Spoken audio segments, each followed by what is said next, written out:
Hello, welcome to a live edition of Bedroom Forensics. So I actually tried this on Periscope on Twitter, but for some unknown reason it's lost connection.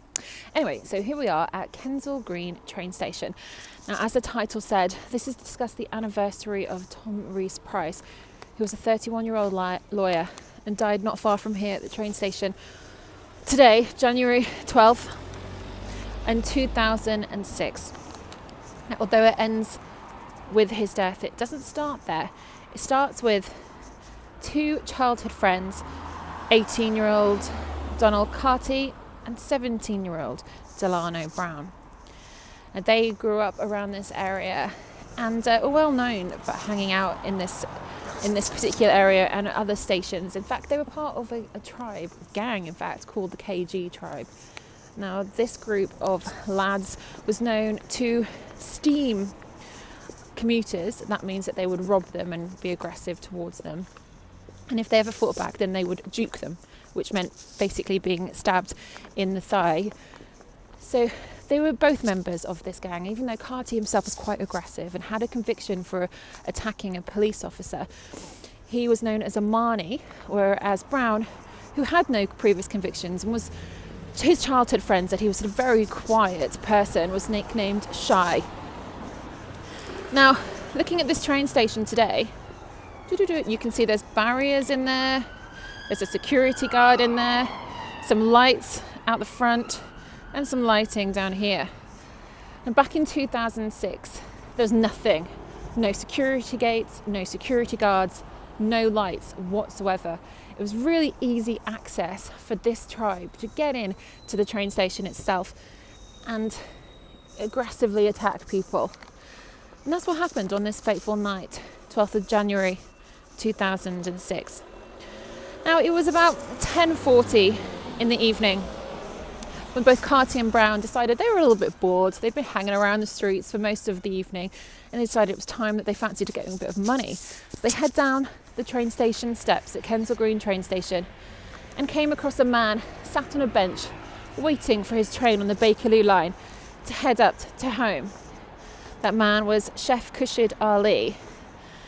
He was just sitting there minding his own business when these two boys, who were about 5'6" and 5'8", came, towered over him and demanded his money and his wallet and his phone.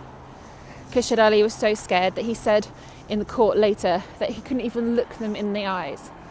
But both Carty and Brown hadn't worn masks and weren't afraid of anyone that particular night. Khurshid handed over his mobile phone, £60 and an Oyster card. Well, that wasn't it for the night. They still wanted a bit more money, they still wanted a bit more adventure. So they hung around this train station for a little bit longer. And 20 minutes later, Tom Rhys Price would come off a train and head towards his house. We're going to take that same journey. So he left the train station and he walked up, heading home. And at this point, Carty and Brown had seen who'd come off the train and who they were thinking that they might jump. Now, Tom Rhys Price, as I said before, he was 31, white male. He was wearing a suit. He'd been out in the city for dinner and with drinks, and he'd called his fiancée on the way home to say that he was returning home at about 11-ish in the evening. He starts walking up this road thinking, I'm just going to head home, see my fiancée and just go to bed. Little did he know that Carty and Brown were following closely behind him. Now, he was 6 foot, which was obviously a little bit taller than both the boys at the time. And they thought, hey, here's a guy, doesn't look like he's going to be any trouble at all. We're just going to go and rob him and then be done with it and head off into the night.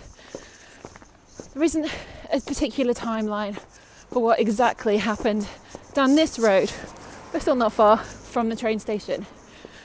But we do know that Carty and Brown were following Tom as he made his journey all the way home on that fateful evening. Now, Tom has a fiancée who was waiting for him at home, and earlier in that day he had papers with him about what they're going to do for their wedding. He was excited and looking forward to living his life and basically doing what everybody wanted to do, just have a normal family upbringing. He wouldn't get that chance though, unfortunately. Now, as you can see, this is, gosh, what time is it in the afternoon? 13:23, and it's still, it's not exactly bright. There's people around, there's a few cars. So this is thinking 11 o'clock at night. Like, how dark is it? Well, it's quite dark, and anyone who lives in this area knows that there's hardly any street lights, and when they do come on, they go off pretty quick again. Anyway, that's enough of the area around here. It is pretty dark on a normal day. Right. See, like, I'm super unfit. So as Tom was walking home, he wasn't thinking that he was about to be robbed or mugged. He'd lived here for a while and was happy in the area. And then as he got closer and closer to his house, Carty and Brown jumped him. Ooh. They confronted him on his route, asked him for his wallet, asked him for his mobile phone. And Tom continued walking a little bit faster, as he didn't want to be stuck in a conversation with these two lads on the streets late at night. He just wanted to go home. So he started going a bit faster. They still continued to follow him.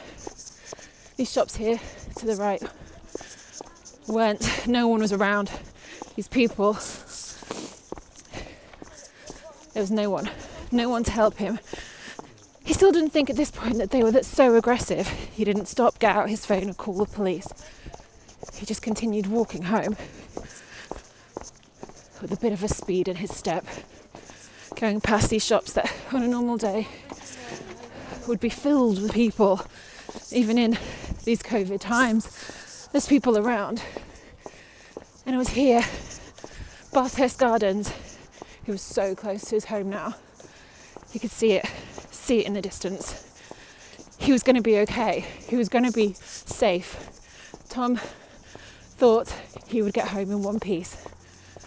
But Carty and Brown had another idea. They attacked him on this street, slashing at him, his face, his hands as he was being defensive, as he crawled along this road, trying to reach his house. He fought back. He didn't want them to take his mobile phone. He didn't have any money. He had £20 on him. He had nothing. He just didn't want to be frightened on his route home. As he walked down this road, they still continued to come after him.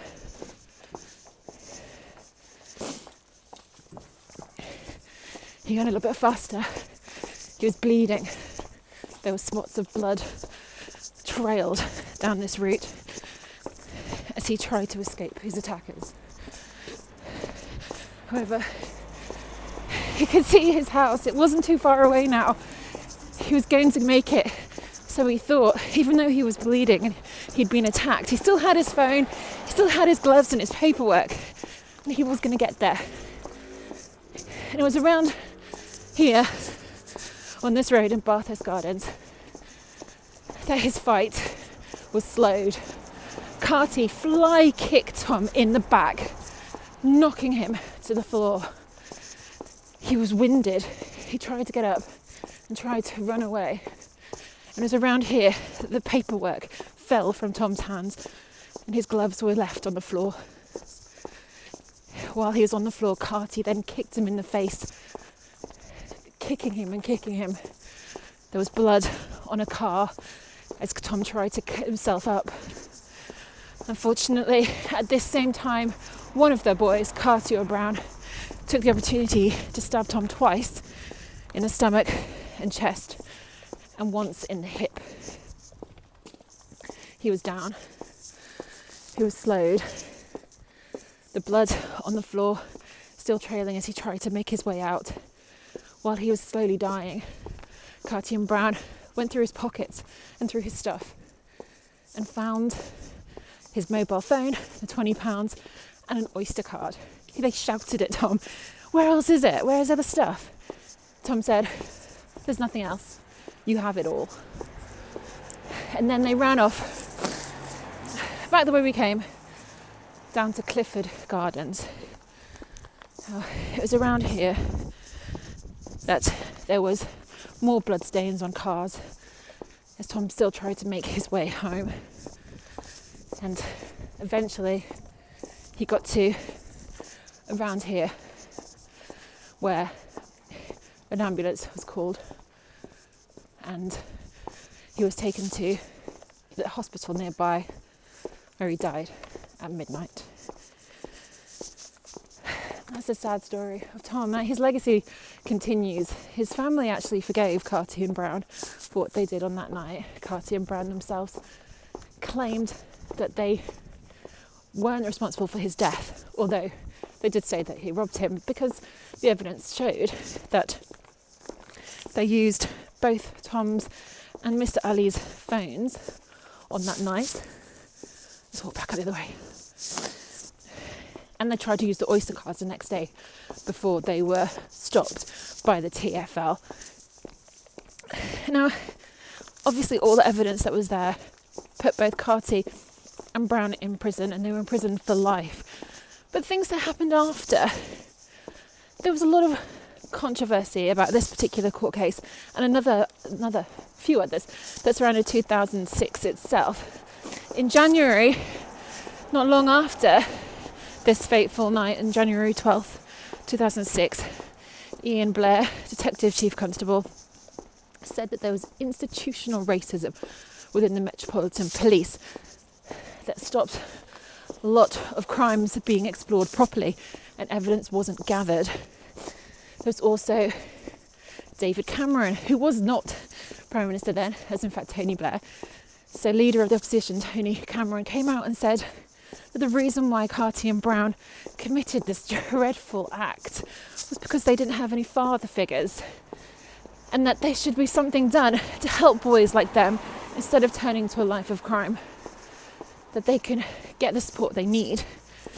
Although having a look into the life of both Carty and Brown, it seems that they knew their fathers pretty well. Yes, they were divorced from their mothers, but they were still fully in their lives. So sometimes there isn't always an excuse. As I said, Rhys Price's family did forgive the killers, and they opened a memorial, and they also started a foundation so that a local school in this area has the money to help young people on the streets that potentially haven't been able to fill their potential. Tom Rhys Price, 31 years old, died so close to where he was living. For what? A mobile phone, a couple of quid, and an Oyster card. Sad.